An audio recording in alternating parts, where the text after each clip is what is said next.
नमस्कार मैत्रिणीनं, आज करू आपण बटाट्याची चकल्या. हे पहा, मी अशा चकल्या करू राहिली. हे पीठ आहे. साबुदाणे अर्धा किलो घेतले होते, बटाटे 2 किलो घेतले होते. साबुदाणे रात्रभर पाण्यात भिजून दिले आणि सकाळी थोडंसं जेवढे साबुदाणे अर्धा किलो तेवढंच मापाने पाणी घेतलं. त्याच्यात लाल मिरची वाटून टाकली, ते मीठ टाकलं. साबुदाणे चांगले शिजवून दिले. बटाटे चांगले किसून घेतले. किसून घेतल्याच्या नंतर ते एकजीव एकत्र केला आणि आपल्या घोट्याने किंवा लाटण्याने असं एकजीव करून अशी खिशी घेतलेली. खिशी पा किती छान झाली. आणि चकल्या बघा, एकदम छान चकल्या होत आहे.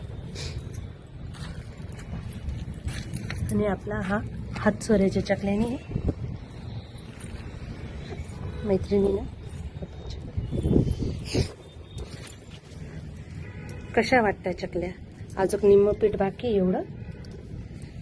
मैत्रिणीनं आवडले तर लाईक करा, शेअर करा आणि कमेंटमध्ये सांगा चकल्या कशा झाल्या. हे बघा, काही चकल्या इथं बी या चकल्या या काल केलेल्या आहे. या कालच्या चकल्या या वाळ्या अशा मस्त झाल्या, अशा कुरकुरीत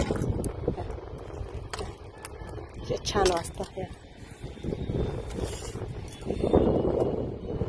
आवडले तर लाईक करा, शेअर करा आणि कमेंटमध्ये सांगा कशा चकल्या झाल्या. धन्यवाद.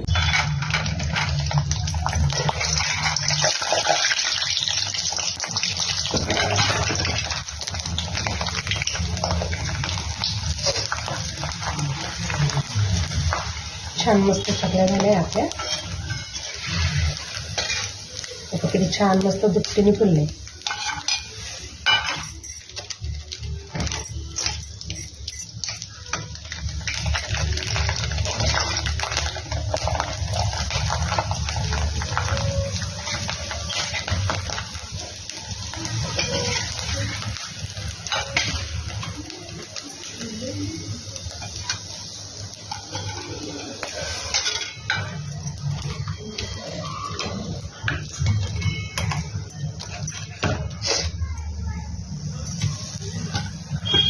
अशा पद्धतीने साबुदाणा चकली बटाटा करून बघा.